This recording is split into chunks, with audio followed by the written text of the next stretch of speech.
प्रिय छात्रों, जय श्री राम और प्रिय मित्रों, सादर अभिवादन। अब मैं रस सिद्धांत के अंतर्गत चौथे आचार्य अभिनव गुप्त के अभिव्यक्तिवाद को आपके सामने रख रही हूँ। अभिनव गुप्त का अभिव्यक्तिवाद ही इस कड़ी में सबसे महत्वपूर्ण वाद है, सबसे महत्वपूर्ण सिद्धांत है, क्योंकि उन्होंने जो कहा वह व्यवहारिक धरातल पर एकदम सार्थक प्रतीत होता है। उन्होंने ये कहा कि रस का वास्तविक भोक्ता तो दर्शक ही होता है। मैं आपको बता दूं, इस दर्शक के लिए कौन कौन से नाम प्रचलित हैं। एक तो इसका नाम प्रेक्षक भी है। अगर वह प्रेक्षागृह में बैठा हुआ है, किसी थिएटर में बैठा हुआ है, दर्शक है, प्रेक्षक है। अगर काव्य सुन रहा है तो श्रोता है, और यदि काव्य पढ़ रहा है तो पाठक है। यानी कि रस की अनुभूति के संदर्भ में हमें प्रेक्षक, पाठक, दर्शक आदि का ज्ञान होना बहुत ही ज़रूरी है। तो रस का वास्तविक भोक्ता अभिनव गुप्त के अनुसार दर्शक ही होता है, पाठक ही होता है, प्रेक्षक ही होता है। उनका यह कहना है, उन्होंने रस सूत्र की जो व्याख्या की है वो थोड़ा मुक्त ढंग से की है। उन्होंने कहा कि मनुष्य का जो मन है वह नाना प्रकार के विचारों से, नाना प्रकार के भावों से भावित है। मनुष्य के मन में जो है ये नाना प्रकार के भाव वासना के रूप में विद्यमान रहते हैं। जैसे श्रृंगार है, वीर है, उत्साह है, शोक है, मतलब नाना प्रकार की वासनाएं, नाना प्रकार के भाव मनुष्य के भीतर रहते हैं। और यही जो है समय और परिस्थिति पड़ने पर, यानी पूर्व जन्म के संस्कारों और इस जन्म की परिस्थितियों से का संस्पर्श पा करके और इस जन्म की यानी सांसारिक गतिविधियों का स्पर्श पा करके वे जो हमारे मन में स्थित जो स्थायी भाव हैं, जो विकार हैं, वह क्या हो जाते हैं, वह अभिव्यक्त हो जाते हैं। उन्होंने सीधी सीधी यह बात कही। उन्होंने ये नहीं कहा कि अनुकार्य में ये होता है या अभिनेता और नट में होता है, ऐसा उन्होंने कुछ नहीं कहा। उन्होंने अभिनेता या नट जो है वो उसकी यानी रस की स्थिति उसमें होती है। उन्होंने कहा रस का वास्तविक भोक्ता तो दर्शक ही होता है, और बात भी सही है। तो उनका ये कहना है कि जब कोई पाठक कविता को पढ़ रहा है और ऐसी स्थिति में जो है उस कविता के भीतर जो चरित्र दर्शाया जा रहा है, तो उसके जो विभावादि हैं वे विभावादि जो हैं दर्शक के ही हो जाते हैं, पाठक के ही हो जाते हैं।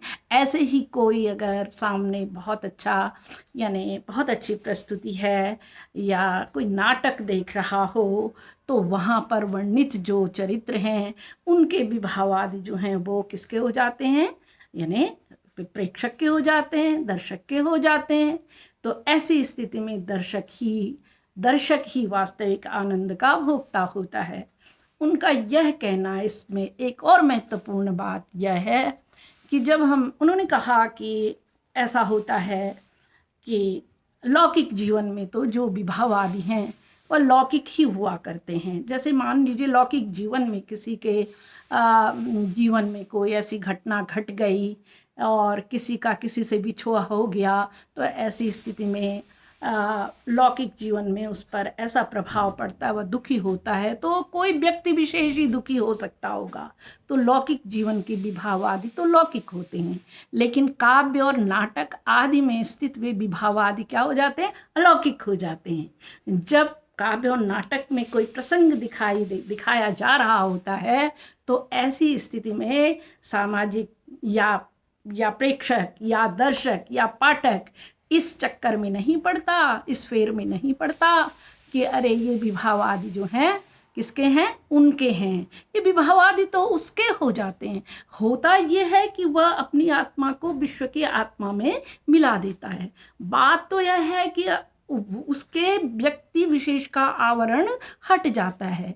मान लीजिए मैं कोई बहुत अच्छा नाटक किसी थिएटर में देख रही हूँ, तो वहाँ मैं इतनी अधिक तन्मय हो जाती हूँ कि मेरा जो ये व्यक्ति का जो ये परिमित सत्ता है कि मैं मृदुला नाम की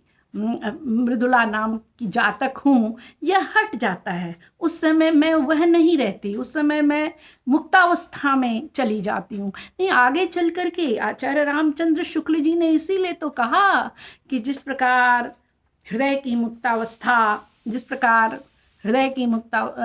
आत्मा की मुक्तावस्था ज्ञान की दशा कहलाती है, उसी प्रकार हृदय की मुक्तावस्था रस दशा कहलाती है।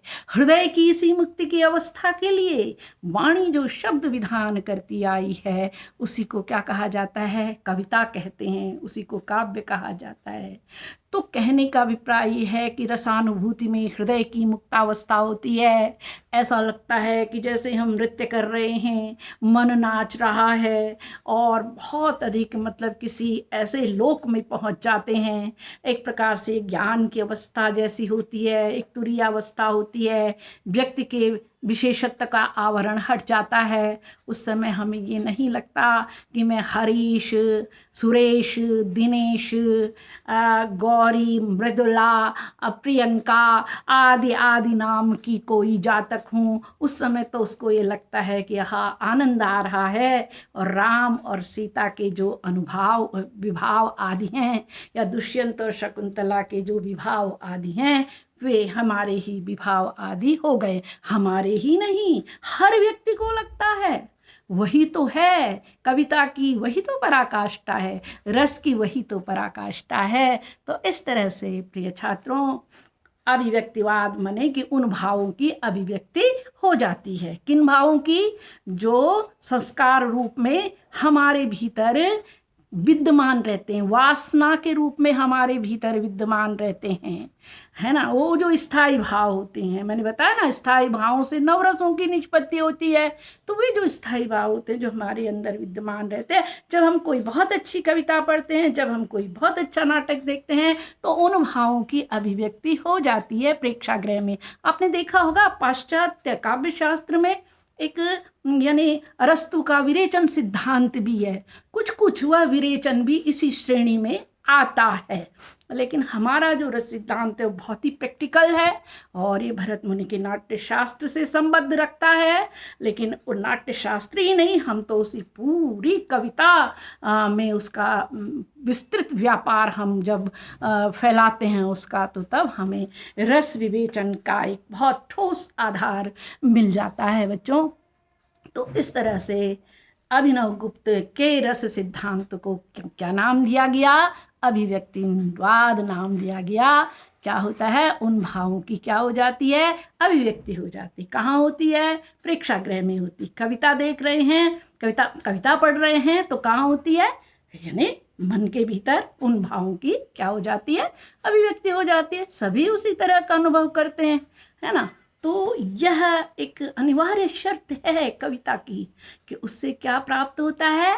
उससे यानी आनंद प्राप्त होता है। बिना आनंद वाली तो कविता होगी ही नहीं।